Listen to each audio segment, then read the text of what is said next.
Hi everyone, my name is Leah and today I'm going to show you how I hand engrave on wine bottles or any glass bottles that you may have on hand. So this is the final result, but before that I'm going to show you what tools I'm using. So first off, we have the Stabilo or pencil, and this has a soft and waxy lead which helps you write on the glass surface, and it's also water soluble so you can erase it afterwards. And for the engraver, I'm using this engraver from Ink Studio, which is run by my friend Laura from Australia. And this is called the Brushless Engraver. Very quiet and really easy to use, which I'll show you all later on. It just turns on like really fast, like I said, it's super easy to use, goes up all the way to 35,000 RPM. And it's also cordless, which is great for live calligraphy events, for example. Alternatively, you can also go for the Dremel Stylo Plus. This is a more budget-friendly option, which is what I started out with. And I think if you're just starting out, this is a really good option regardless compared to the other Dremel tools because it is so easy to hold. But definitely, if you're in the market for something better, then the brushless engraver is the way to go. Okay, moving on, always make sure that you prioritize safety first. Always have your mask on because the glass dust particles are really bad for health, and always have some form of eye goggle or protection on as well. Lastly, the gloves are optional, I would say. Okay, so quick warning for any headphone users. This is how the engraver sounds like in real life.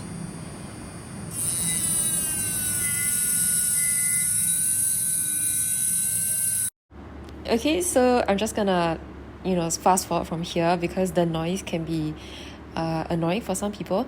Okay, but fret not, in real life, even though you hear the audio like this, in real life is so much quieter than the Dremel. Okay, the one I'm using here is the brushless engraver, and yeah, it is so much quieter than the Dremel Stylo Plus itself.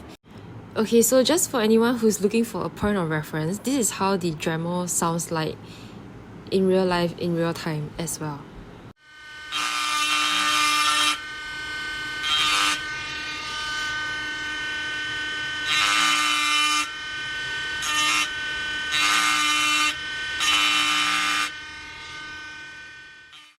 Okay, I think I proved my point.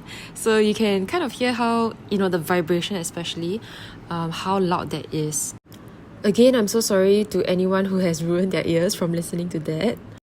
So to explain what is going on, first off, I use the Stabilo or pencil to draft out my design. It is water soluble, so if you have not decided, your final design, you can edit it in a certain way. If you do not have the Stabilo or pencil or a glass marking pencil, you can definitely go with any other water soluble markers as well. Because after you engrave your design, you can use like a damp cloth to wipe away any of your marks. Okay, so next I use the engraver. I use the, I believe 1.2 mm to just do like a single monoline. And afterwards I switch up to a 0.5, something that is thinner, to do like a full calligraphy, to add the thick strokes for the script. And this is where I can really feel the difference. Previously, when I was using the Dremel Stylo Plus, because it kind of bounced off like the glass, correct? And if you really want to fine-tune like the swell, like how thick and how whether or not you can do like a smooth stroke for the thick downstrokes in this case, it's so much easier with the brushless engraver. Like the difference is really considerably noticeable. Anyway, so regardless of any engraver that you're using, you just want to make sure that you're letting the tool work for you. So do not apply heavy amount of pressure. Lightweight pressure will do. That is what the rotation of the rotary tool itself does, by kind of like chipping into the glass in a very controlled way.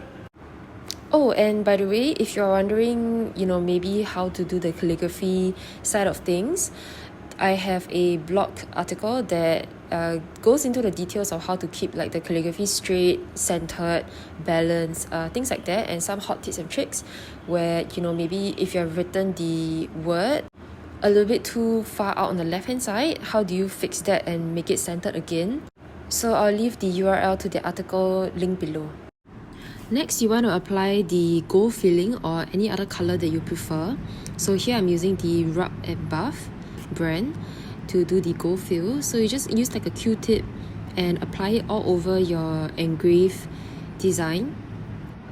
Make sure to have an even coverage all over, but at the same time there's no need to put like a huge amount. A little bit goes a long way. So just smear it all around and try your best to avoid the wine label in case it stains it. And here comes the most dreaded part that I hate the most, and that is buffing out the residue so that you have an even polished surface. But it's okay, it's all worth it in the end. Just make sure you take your time. So here's the final result of the wine bottle, and it's ready to be shipped off and delivered. I hope you enjoyed watching this video, and if you have any questions, just leave it down below and I'll be happy to answer them.